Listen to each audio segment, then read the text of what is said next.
Welcome to another episode of the Read Pile. Today I'm taking a look at Klaw. This is another magnetic, and this is also from France, translated. This is volume 1 of a 3-volume series. I will be buying volumes 2 and 3 whenever I see those go on sale, and so this is hardcover. I can only find volume 3 in softcover, which I dislike, so volume 2 is also hardcover. And then I hate when they change the format midway through. But we're talking about Volume 1. And I mentioned that it's French because I said in one of the previous videos that if you get the chance, definitely explore some non-English comics, because this goes some unexpected places and directions, and I'm always surprised, generally surprised by foreign movies, comics, just because there's a predictability to English material to me. And the pace of this, like I said, and then where it winds up going, both surprised me. So there's a kid, his name is Angel, that's him there. He's seemingly 15 or 16. It's a little bit weird. He looks younger, in my opinion. He's getting picked on here on page 1. And there's a scene a little bit later where he's going on a date, and there's a guy letting him borrow a car, and there's a comment about how he doesn't have his license yet, but he's driving.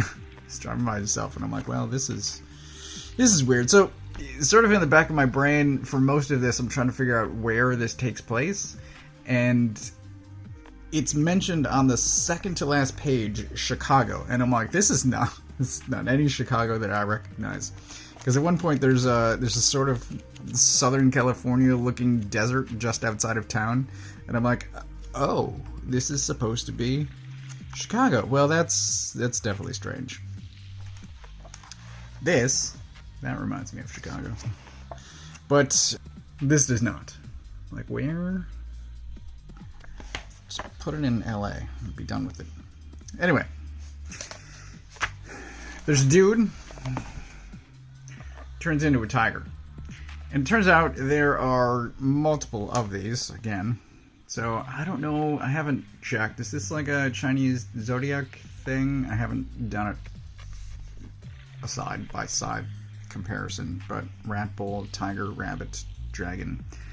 There's a pig, and there's a horse, and I think there's a monkey in one of the later volumes. So there's a comment about there are multiple of these not quite were people, but Angel turns into a tiger when he's being bullied right in the beginning, and there's the cover shot. And it's cool, like, you sort of know that going into it. Then he's got girl troubles, and you're like, alright, this makes sense, it seems familiar. And then, if you read, I think the back of the book actually tells you more information. His father is also Mafia Godfather, and I'm like, oh, okay, maybe don't read the back of the book first. So, Angel, teenager, turns into a tiger when he gets triggered, I'll say, when he gets worked up. It does get explained later, but he sort of hulks out. And then he finds out that his father runs the local mafia, and it's like, this kid suddenly has a lot going on in his life, and there's a girl, she comes with her own drama, and there's his kind of driver. There's the car he takes. You don't have your license yet, but he's driving by himself. I don't know if that's just like a mafia kid, he's doing what he wants, or if that's a French doesn't know about American driving rules. I don't know. I don't know what that is, but whatever. What happens pretty quickly is he learns there's a big exposition dump, and he learns sort of about the tiger, what's happening with that, why he sometimes can't turn into a tiger, and then he very quickly decides he's going to run away from home, and dismantle his father's empire. I'm like, okay, all right, not what I was expecting. And he does that for a little bit until he runs into this guy and sort of gets his ass kicked. So there's Rooster, which, again, I think Chinese Zodiac, right?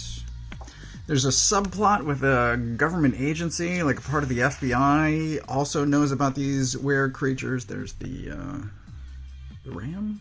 The goat? I think it's ram. Yeah, there's a government agency that's hunting these things. Oh, there it is. Chicago. I missed it. So it's not just the second to last page. Yeah. That's Hancock. All right. So they did a small degree of research. I forgot what I was saying. There's a government agency that is hunting these things, trying to kill them, trying to capture, and it gets complicated, and then he runs away even further, jumps 7 years ahead between chapters in this, and then he comes back to Chicago, sort of puts on a costume and becomes a costumed vigilante named the Klaw, who is again trying to take part his father's organization while delivering pizza. It's pretty crazy. And then there's one of the government agency guys decides he's going to be then the supervillain to the vigilante, and it gets nutty. But I'm into it. Like I said, I'm going to buy volumes 2 and 3 as soon as I see those on sale. And general recommendation for this: the art's great, the story's very interesting, and I want to see where it goes. So if you are at all interested, I will recommend also checking out the Klaw, and in general also just whatever else Magnetic Press is doing. It's they're choosing good things to bring over, to get translated, and yeah, I recommend Magnetic Press as well.